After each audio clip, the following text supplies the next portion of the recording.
today? I'm fine, and you? Yes, I'm fine. Gina, will you to talk to train football tomorrow?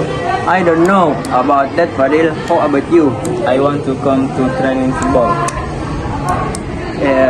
What time you gonna come? I think I'm gonna at 9 o'clock. Okay, we can go together. Of course. Okay, see you. Bye. Thank you, bro. Bye.